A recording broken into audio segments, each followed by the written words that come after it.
Uncovered my sister-in-law's secret snooping addiction by baiting her with fake baby names, and now she's stuck with one of them. I 33F have been married to my husband Kevin, 35 male, for 5 years. We have a 3-year-old daughter and I'm currently pregnant with twins, M and F.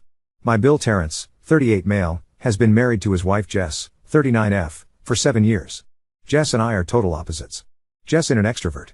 She's kind of loud, boisterous and some would even say abrasive. I'm an introvert. I'm not quiet or shy, but I am reserved. I'm also very observant. The first time I met Jess, I told Kevin that we would be like oil and water. We have never been overtly hostile towards each other but also have never gone out of our way to bond. Unfortunately Terrence and Jess had fertility issues for several years before finally having their son a couple weeks ago. Prior to this, Jess was very odd towards us when I was pregnant with our daughter. The best way to describe it is hot and cold. One minute she pretended like she didn't care while we were talking about it at family gatherings. The next she was volunteering to throw the baby shower. I gave a firm no to that. We both assumed the behavior was because of their fertility issues and didn't think too much of it. But the strangest thing she did was almost demand to know what we were naming our daughter before we announced it. She asked us constantly after our gender reveal and got visibly annoyed when we just laughed her off, and said it was a secret. We couldn't understand why the hell she cared so much as she was not expecting it this time. Regardless, we didn't share the name with anyone. When our daughter was born and her name was finally announced, Jess was kind of obsessed with it? I'd how to explain it. She just kept going on and on about how beautiful and unique it was. To this day she comments about how different it is. The name we chose is a pretty common Welsh name which wouldn't be all that different except for the fact that we are African American lol. I've always gravitated towards names from different regions and found and fell in love with the name years ago and never shared it with anyone prior to Kevin. Fast forward to both of us being pregnant at the same time. Jess' odd behavior continued towards me but this time it was more blatant. Snarky comments under the guise of jokes about how big I was going to get with 2 babies and that my body would never snap back like it did after our daughter. She even accused us of getting pregnant on purpose after she announced her own pregnancy even though the whole family knew we were actively trying and at the time of her announcement, I was already a few weeks along and didn't know. One thing about me, introvert or not, I'm no pushover and will stand up for myself. But, I chose to ignore Jess because I knew that would get to her more than confronting her would since she seems to thrive off drama. Jess was obviously much further along than we are, however, we did have our gender reveal prior to Jess giving birth. And right on cue, the baby name interrogation started again. Because they decided not to find out the gender of their baby in advance, Jess kept hounding us for both of the names we had already picked out. But again, we declined to answer. After days of this, I got annoyed and asked Kevin if he thought the reason for her insistence was so she could use the name first since she was due first. He kinda chuckled until he realized I was serious and said he didn't think so but that anything was possible. So I said, let's test it. We were due to host my Phil's birthday at our house a couple weeks later and I decided to leave something in the unfinished nursery with a girl and boy name on it and see if Jess went snooping. Because Kevin thought it was silly, he said he would give me $20 if she did it. So I went onto some site where you can order custom name wall decals and put in the names Aria Rose and Sebastian Ali. These are names that we like but aren't remotely close to what we chose. This will also be our last pregnancy so even if Jess did use them, we wouldn't care. I didn't complete the order. I got to the final page and then printed it out and hid it in a dresser drawer in the nursery. The party goes off but because we were busy hosting, we never noticed if Jess disappeared for any extended period of time. When I went into the nursery the next morning, nothing was out of place and the order sheet was still in the exact location. So we both just went Velp and forgot about it. I did however notice that Jess never asked us about the names again. Then Jess gives birth. We went to the hospital to give our congrats. When we go in and see the baby, I asked what his name was and man, I cannot properly explain the shit-eating grin that came over Jess' face as she says Sebastian Ali. I mean she was really proud of herself and honestly, it's the most vindictive I have ever seen her look in the years I've known her. But instead of reacting how she was expecting, I put on a performance like I had graduated from Juilliard. That's such a great name. He's so cute, look at his whittle face. Oh I just love him so much. Welcome to the world, Sebastian. And he is gonna spoil you rotten. I mean I'm laying it on thick without an ounce of bother. The range of emotions on Jess' face went from shock to confusion to rage in a span of maybe 17 seconds. Meanwhile my husband is holding in the laugh of the century. We later say our goodbyes and he gives me a 20 in the elevator while almost crying laughing. All I could say was, like I thought. This was 2 weeks ago and we haven't seen them since because we wanted to give them time to settle in with the new baby. I have heard from my mill that Jess doesn't seem as thrilled about motherhood as she thought she would be considering how long it took them to conceive but said it might just be baby blues. Obviously, I think she's just disappointed that her petty move didn't have the desired effect on us. I did share this with my sister and while she laughed initially, she did say it was kind of an move. Update 1. Jess didn't break into my house to push me down the steps and steal my kid lol. I did get some additional info though that I can pass along. Before I get to that, I want to give a little context about my relationship with Jess to explain why I did what I did. Feel free to skip past it. To put it plainly, Jess and I have been in a one-sided beef since the day Kevin and I started dating. I give her zero thought if I don't have to, and yet, I live rent-free in her mind. Based on snide comments she's made over the years, the reason why is jealousy. Kevin and I dated for only a year before we got engaged. We then were married within 6 months of that engagement. We had an actual wedding with a ceremony and reception, went on a honeymoon, bought a house in the burbs and got pregnant, in rapid succession. Both of us have good careers and are financially stable. Phil and Gmeel all adore me. There is a churchy reason behind this that I will spare you on. Jess and Terrence did not have a similar path. They had been on and off since they were 19-20, with Terrence never really wanting to commit. During one of their breaks, Terrence got a FWB pregnant and now has an 11-year son. This has always been a sore subject with Jess due to her fertility struggles, fibroids. When they finally got back together, she pressed him for marriage until he relented and gave her a shut-up ring. They went to the courthouse on a random Tuesday, then had dinner at Red Lobster afterwards and went back to work the next day. Not trying to be shady, just relaying the facts. They now live in a 2BR apartment in a call city while working hourly jobs. They aren't minimum wage or anything, but constantly need OT to make ends meet. This has led her to resent me over the years. She thinks everything has come easily to me and has let that fester. There was a time a few years ago at a gathering where she got drunk and got into an argument with Terrence. I think her attitude that night stemmed from seeing me with my infant daughter. To hurt him, she blurted out that she married the wrong brother. Everyone was shocked. I wasn't. She just said the quiet part out loud and revealed what I already knew. So I poked her a little and said, really, which one? That's kinda gross since both were minors when you met them. Context: Kevin and Terrence also have a younger brother, Tim, 28. Boy, did she fly off the handle after that, lol. To this day she claims to have no memory of that night. Anyway, now I know there is a new reason why she resents me. The update: like I said, nothing has really happened since I last posted. I haven't seen or heard from Jess since that day in the hospital. Terrence also hasn't communicated much with Kevin other than sports talk. However, my Mill has been with them almost every day. She came over yesterday to go over some last-minute things for our baby shower that we are having the Saturday after Halloween. I am not due till late January, but with the holidays and twins tending to arrive early, we just wanted to get it out of the way. Anyway, after finalizing some things, I asked Mill how Terrence and Jess were doing. She sighed and leaned back in her chair and said, "Girl, it's a mess." She goes on a long word vomit that I will have to summarize. Basically, they've been at it since before the baby was born. When they were discussing names, Jess' list only consisted of girl names. When Terrence asked what if it's a boy, Jess was adamant that it wouldn't be, but if it was, they would just use Terrence Jr. This caused an argument because Terrence's 11-yo is not named after him and it would be petty to name the second son a junior. Unbeknownst to me, Jess was having severe anxiety over not the name, but the gender of their baby. So much so that she refused to find out early because she was afraid of disappointment and she wanted to enjoy her pregnancy believing she was having a girl. She really wanted a girl. I mean really wanted a girl. This goes back to Mill emo. Mill is the only girl of 4 brothers. She had 3 boys. 2 of her 3 boys, Tim has a 6-yo, have boys. Then my daughter came along. Mill actually broke down in tears at our gender reveal. Since the day she was born, Mill has become a little obsessed with her, lol. Not in a Jameel way. She knows and respects boundaries, but the whole family is aware that my daughter is Mill's favorite person in the world. I think Jess thought that by having a girl, she would get that same attention and affection from Mill, as she has never been Jess' biggest fan. When that didn't happen, something short-circuited in her head. Mill's words, not mine. Before we arrived at the hospital that day, they were still fighting over a name. So I guess when I showed up she just blurted it out. While I still think it was to hurt me, it seems like it was also because she didn't allow herself to think of anything else because she didn't want a boy. I said in the first post how I noticed her expression, however I completely failed to notice Terrence's. He was pissed. Jess had never mentioned that name to him prior and he had no clue where it even came from. He also hated it. He refused to sign off on that and they left the hospital without a name. In our state, you only have 7 days from birth to register a name. She eventually told Terrence to pick the name himself and that she didn't care anymore. So he did. He swapped out Sebastian for Jordan but kept Ali. Yes, after Michael and Muhammad, lol. According to Mill, since they've been home, Jess has shut down, emotionally. She's been doing all the motherly things, but there's a disconnect there. Mill said she finally broke down to her a few nights ago that she'll likely never have a daughter due to her age and what it took to get pregnant in the first place. I think that will bring them closer together since Mill never got the daughter she wanted either. I also felt bad hearing that because regardless of how I feel about her as a person, I do have a heart and would never want to punch down on her if she's in the throes of PPD. Jess still hasn't admitted to snooping. So I haven't admitted to setting her up. A few comments said I should never confess, but I think I will at some point. Mainly because I don't care, lol. I am more than willing to burn a bridge while I'm still standing on it. But now simply isn't the time. So that's it. That's the lackluster update. Jess is invited to my baby shower so I might be back in a couple weeks depending on how that shakes out. Update 2. First, let's rewind to the baby shower I mentioned. I was genuinely unsure how it would go down, especially with Jess being invited. I mean, let's be real, Things were tense, but I was kind of curious about what she'd do next. Would she play it cool, act like nothing happened?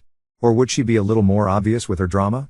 Well, my baby's shower came and went, and it was one for the books.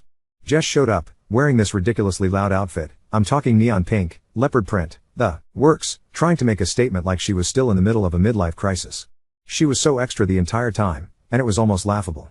She wouldn't stop talking about how proud she was of the name Jordan Ali for her son. Yeah, she was still bringing it up. I could see the way she was looking at me, waiting for me to say something, waiting for me to give her the satisfaction of reacting. But you know me by now, I'm cold as ice, so I just smiled, made a few polite comments, and kept it moving. At one point, she did get all passive-aggressive and asked me how my twins were doing, as though she was implying I'd somehow forgotten about them in the midst of this drama. To keep it lighthearted, Kevin and I made sure to announce the gender and name reveal of the twins during the shower, because I'm dramatic like that, and I gotta say, it was a move that had everyone talking. We decided on the names Magnus and Lyra, names we had picked out long before any of this chaos went down. Jess, of course, gave us the fake smile and clapped, but I could see the steam coming out of her ears. She even muttered something about how different our names were, just like Arya and Sebastian were, except this time, she actually seemed uncomfortable, like she didn't know how to respond. I kind of enjoyed watching her squirm, if I'm being honest. But here's where things took a twist. After the shower, things got really weird. Jess started showing up at our house unannounced. At first, I thought it was just to congratulate me on the names or get in some last-minute bonding before the babies arrived, but no. She'd come over to try and subtly remind me about her son's name, like she was waiting for me to acknowledge that she had tried to one-up me with the whole Sebastian thing. She was getting way too comfortable, and I'll admit it, I wasn't having it. The real kicker? One day, she sat me down and tried to guilt-trip me into giving her the name Arya for a second kid. She didn't come right out and say it, of course, but her entire monologue was basically a transparent plea for me to be generous and let her have a shot at the name. I just sat there in complete silence, watching her slowly dig herself into a hole. Finally, I said something like, "Jess, you know that's not how names work, right?" And then, I just stared at her. Her face went red, and she muttered something about how she was just joking. I could feel her frustration building up, but I wasn't about to give her an inch. And if you're wondering whether she admitted to snooping. Nope. She never did. But Kevin and I had a good laugh when we overheard her talking to Mill a couple of days ago. Apparently, she was telling Mill that she doesn't even know where she got the name Sebastian from and that it just came to her in a dream. I mean, come on. I'm sure it was just another way for her to save face, but it's kind of hilarious to see her scramble to justify it. But here's the thing I didn't expect. Jess broke down to Kevin. She came to him in tears and basically confessed that she's struggling with how perfect everything seems for us. She said she's been comparing her life to mine and Kevin's, and it's made her feel like she's failed in some way. The whole conversation was wild. Kevin told me about it later, and while I almost wanted to feel bad, I couldn't. The truth is, I think she's been so consumed by jealousy and resentment that she hasn't realized how toxic she's become. I almost felt sorry for her, but then I remembered all the petty things she's done to me over the years, and I snapped out of it. And now, Jess has gone radio silent. She hasn't reached out to either of us, and I'm starting to think she's distancing herself because of how much it's really eating at her. Her emotional meltdown about the gender of her baby and the constant one-upping was probably just the surface. Mill says Jess is still in a funk, but I think it's deeper than just baby blues. It sounds like she's having an identity crisis of sorts, and, honestly, I don't know how to feel about it. I don't want to be the one to throw pity at her. She's brought this on herself. As for the whole admitting part, I'm still keeping my secret. No, I'm not going to tell her I set her up with that name. Not yet, anyway. I'm not in a rush. If she ever does confront me about it, and let's be honest, she probably will, I'll be ready with the most nonchalant, "Oh, I thought I told you. I never intended to use those names," and I'll give her the most innocent look I can muster. Maybe she'll be embarrassed, maybe she won't. But either way, I'll have the last laugh. Now on to second story. Coworker targeted me relentlessly about my hunting hobby, only to be called out by others in a tense team meeting. I have this vegan coworker, we'll call her Vegan, who is very active on Facebook and in the office about being vegan and how cruel farming is and everything. Each to their own. I don't necessarily disagree with her views on animal cruelty, but here's the thing, I'm a hunter. Not a trophy hunter, but I do shoot feral pigs, rabbits, ducks, introduced, classified game ducks, and foxes, and I fish too. All except for the fish are classified as pests. Foxes especially kill native wildlife and farm animals, and farmers will often put you up on their property for free to hunt them. I have passed tests here, especially for identification of game ducks versus protected species, and practice ethical hunting, i.e., allow the animal to have a fair chase, no dogs or tracking devices, practicing marksmanship and dispatching prey swiftly and humanely and not wasting the meat. None of that is obviously good enough for Vegan. When she first came onto the team and told everyone she was vegan, I kept my mouth shut about my hunting. I also think she's really intolerant because she preaches to people about how going vegan will help with their various ailments and always turns up her nose at people heating up meat in microwave. As a result, we've kind of consciously started excluding her when we get up for lunch. However, last year I started going hunting more regularly with a work friend from another department whose uncle owns a farm where feral pigs and like are an issue, and he often swings by to have a chat about guns/bows and our next trip, and she found out I was a hunter. This isn't even at our desks, it's in the kitchen area that has tables and stuff. We sometimes eat our lunches together. Ever since then, every conversation I've had with her, she's referred to hunting and how cruel it is. One time, I wore a leather pencil skirt to work and she had a go at me for wearing animal products. She seems to have singled me because of the fact that I go hunting. My boss has no spine. I've tried talking to him about this, but she just intimidates him and makes it seem like she's been persecuted, and he's backed down from that. She even tried to get a vegan shelf in the fridge and tried to rope in some Hindu vegetarian guys to do that, but they pointed out that they use milk and cheese and honey in their cooking. They also think she's nuts. It's gotten to the point where we go out for drinks on a Friday night at 5 and we never ask her. I don't organize these things, a coworker does, but my boss told me, when I brought it up in one-on-one meeting, that she feels really left out and she seems to think it's my fault because I've been here for longer and I'm somehow poisoning them against her or something. I have since been conscious of this. If anyone starts conversation about vegan, I just say I don't talk to her unless it's work related, and she's more than adequate at her job. It's actually become something of a joke or catchphrase. I told my boss I don't organize anything except official events, and she's always been invited. If she's not invited to informal stuff, that's not even organized by me, then that's not my problem. The coworker that doesn't invite her, she managed to piss him off because he's eaten guinea pig. He's from Peru, and she asked him if he'd eaten any of his other pets. For the record, he never ate a guinea pig that was a pet. It's something they eat in Peru. Whenever she brings up hunting or anything, I just point blank ask her there was anything work related that she wanted to talk about, and if there wasn't, I would start talking to someone else or just walk off. I have asked her multiple times to keep conversations work related. I never start a conversation with her at all. Most of the time, she pounces when I'm in the kitchen making tea, getting water, or just stretching my legs. One time last week, a group of us were talking and she got up to join the discussion. A horrible silence fell over the group to the point where I just excused myself and went to me desk, and so did a few others. It all came to a head in our team meeting today when our boss, usually at the ends, asks if there's any positive news or celebrations outside of work people want to share, like engagements, marathons, charity appeals, etc., and Vegan sarcastically asked me how many lives I'd taken last weekend. I got annoyed and said her constant badgering me about my hobbies and choice to eat meat was discriminatory and bothersome, and that unless it was work related, she was not to engage me in conversation otherwise, and told our scribe to put that in the meeting minutes. She seemed a bit shocked by that, and my boss looked uncomfortable but said fair enough. I thought that was the end of that, but right before our boss went to close the meeting, 2 other coworkers also put their hands up and asked Vegan to only engage them in work-related discussions, and that they were also uncomfortable being given non-medical health advice pertaining to their choice to consume meat and their diets. Again, boss looked uncomfortable but asked Vegan to respect their wishes and close the meeting. Vegan didn't look anyone in the eye after that, but headed straight to the bathroom. My boss was trying to get one of the coworkers to see if she was okay, and I think one of them eventually checked up on her, but she was in a cubicle and asked to be left alone. She eventually came out and asked my boss to leave early, which she did.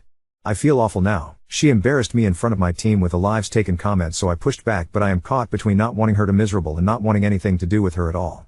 A few of my coworkers and I ended up in a proactive conference call after this with HR, who basically said that always been subjected to unwanted advice and jabs about eating meat was not okay, but some mediation was in order to ensure cut the tension in the workplace. The HR rep then called my boss, who explained what happened in the team meeting and complaints that we'd made one-on-one, etc., but then he went into a meeting room and didn't hear the rest of discussion. Update 1. So the meeting happened on Friday. HR lady was a very much a let's all get along type and very enthusiastic and eager to mediate with buzzwords and talk about feelings. HR contacted me and I told them to get Vegan's perspective first so that she wouldn't complain not getting a chance to get her point of view. So Vegan, boss and HR had a meeting. I'm pretty sure Vegan made it seem like she had been bullied, which was pretty much what I was expecting. Then the rest of us were called into a meeting with HR to give our points of view. The coworker, who was a cancer survivor, had gotten progressively more annoyed at what happened after the meeting with Vegan taking off, so I told her she was welcome to take the lead in the meeting because her issues could have had an actual health impact. She took up most of the time actually talking about how Vegan kept giving her unsolicited, medically unsubstantiated advice on cancer treatment and prevention, and HR and boss started looking uncomfortable and concerned. A few other coworkers, like the one with celiac especially, also mentioned unsolicited advice. My Peruvian coworker brought up cultural insensitivity and the eating your pets comment, and I didn't know Vegan said this to the Hindu coworker, but apparently Vegan had told Hindu that veganism would make him a better Hindu because it eliminated all animal cruelty or something. A few people started laughing at this, and one coworker joked that Vegan was like the vegan Amway, always selling something that nobody was interested in. So I'd been pretty quiet at that point, and HR asked me why I had asked Vegan to only speak about work-related matters, and I told her that I'm a hunter and briefly explained that I believe in ethical hunting and how it befitted endangered species, etc., but Vegan kept on calling it murder, Had a dig at me for my leather skirt even though other people here had leather shoes, leather handbag, and HR injected that her Filofax was real leather, and I told her that talking to vegan was stressful and demoralizing and she'd refused to respect my boundaries when I asked her on other occasions to keep things work related. So then the mediation begun and vegan was brought in and other coworkers left. I basically said exactly what I'd said before to vegan with HR and boss there, that I respected her lifestyle choice and how passionate she was about making a change, but I disagreed with her on certain points, and even if she didn't agree with my lifestyle choices, it was unfair of her to single me out or harass me about them. Vegan said that to her, what I was doing was morally unconscionable and she didn't believe in exploiting animals. I told her that her iPhone, her clothes, her computer were all produced via human exploitation, and the quinoa that she loves so much has affected local income farmers in Bolivia. And then I qualified. I told her it was great that she had her thing to try and improve the world, but I also had a different perspective and different issues I was more passionate about, and that I had respected her point of view and she should respect mine. Vegan's response to all of this was it's still murder. HR looked annoyed at this point and said that vegan was not trying to find a middle ground. So I turned to HR and said that this was why there was no middle ground, and that's why I thought keeping things civil and work related, because in the end we are here to do a job. HR agreed, boss agreed, I agreed, vegan grudgingly agreed, and HR wrote all this down, and I had mediation meeting minutes saying all of this emailed to the four of us. Anyway, boss called us into a meeting around lunch and said it was a good that we were able to talk about things outside of work because it's good team bonding, but it had come to his attention that there was unsolicited health advice and cultural sensitivity issues in the team. We'd be discussing that in our next team meeting, and we'd had a productive session but needed to focus on work and keep our spirits up. Vegan had a meeting with boss after that and then went home early. We had to come in on a Saturday, and today end of month stuff. This happens when the end of month falls on a weekend. I'm in finance, but we get time in lieu. I just gave vegan a cheerful good morning to which she didn't respond, and when she said handed me a file and said she was leaving, I just said, thank you for your work today and enjoy the rest of your weekend. Vegan kind of just grunted at me and left. I'm just going to keep it civil like HR said, and vegan and dig her own hole. I still feel a bit sorry for her. I still think she feels attacked, but at least it got her off my back for the time being.